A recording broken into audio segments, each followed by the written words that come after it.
'Aryan' which is streaming on Netflix. Movie ఎలాగుందో తెలుసుకోబోయే ముందు ఛానల్ గాని కొత్తగా వచ్చుంటే సబ్స్క్రైబ్ చేసుకోండి. వీడియో నచ్చితే లైక్ చేయండి. వీడియో ఎలా అనిపించిందో కిందన కామెంట్ సెక్షన్‌లో మెన్షన్ చేయండి. ఇంకా 'ఆర్యన్' మూవీ విషయానికొస్తే ఇదొక సస్పెన్స్ థ్రిల్లర్ మూవీ. ఒక ఒక 5 మర్డర్స్ చుట్టూ తిరుగుతూ ఉంటది మూవీ అయితే. మూవీ స్టార్ట్ అవ్వడం అయితే చాలా ఇంట్రెస్టింగ్ పాయింట్ పైన స్టార్ట్ అవుతది. అంటే హుక్ చేసినట్టు ఉంటది. ఏం జరుగుతది నెక్స్ట్ మినిట్ అన్నట్టు ఉంటది. మేజర్ స్టార్టింగే స్టోరీ ఒక 15 మినిట్స్‌లోనే ఎక్స్‌ప్లెయిన్ చేసేస్తారు దేని చుట్టూ రివాల్వ్ అవుతదని.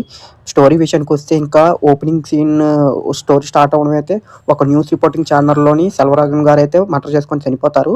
అదే రోజు ఇంకా 5 మర్డర్స్ జరుగుతాయి కంటిన్యూయస్‌గా 5 డేస్ అని చెప్తారు. ఈ 5 డేస్ మర్డరు హీరో ఎలాగాపాడు? హీరో ఒకళ్ళనైనా సేవ్ చేశాడా లేదా అనేది స్టోరీ అయితే మేజర్ రివాల్వ్ అవుతూ ఉంటది. ఇంకా రాసుకున్న పేపర్ పెన్ పెట్టుకున్న పాయింట్స్ అయితే చాలా బావుంటాయి. ఒక్కో మర్డర్ సాల్వ్ చేయడం కూడా చాలా బావుంటది. ఇంట్రెస్టింగ్‌గా ఉంటది మూవీ అంతా అయితే. యాక్టింగ్ అయితే చాలా బావుంటది. ప్రతి ఒక్కళ్ళు చాలా చేశారు సెల్వరాఘవన్ గారు.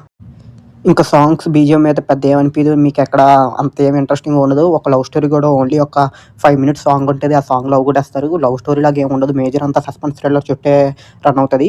మూవీ అయితే బావుంటది భయ్య. చాలా అంటే ఓటీటీలో చూడడానికైతే మంచి మూవీ ఇది. కన్ఫర్మ్ చూడొచ్చు. చా చాలా వరకు ఫస్ట్ హాఫ్ చాలా బావుంటది. సెకండ్ హాఫ్ కూడా బావుంటది. మేజర్ మైనస్ పాయింట్స్‌కొచ్చే నెగెటివ్ పాయింట్స్‌కొస్తే క్లైమాక్స్ బాగోదు భయ్య. ఇంత మర్డర్స్ చేశాక లాస్ట్‌లో పెట్టుకున్న పాయింట్ అయితే బాగోదు. మనం ఎక్స్‌పెక్ట్ చేసిందుండదు.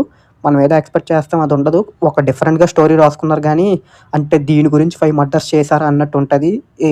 అంత ఇంట్రెస్టింగ్‌గా ఉండదు క్లైమాక్స్ అయితే. క్లైమాక్స్ ఒక్కటే కొంచెం మంచిగా రాసుకునుంటే అయితే బాగా మంచి ఫీల్ ఇచ్చేది.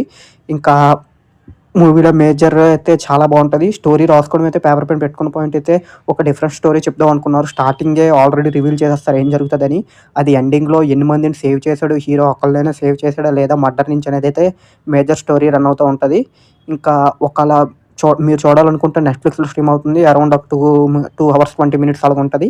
ఒకవేళ మీరు చూసుంటే మీకెలా అనిపించిందో కిందన కామెంట్ సెక్షన్‌లో మెన్షన్ చేయండి. ఒకవేళ ఇలాంటి రివ్యూస్ కావాలంటే కిందన కామెంట్ సెక్షన్‌లో మెన్షన్ చేయండి.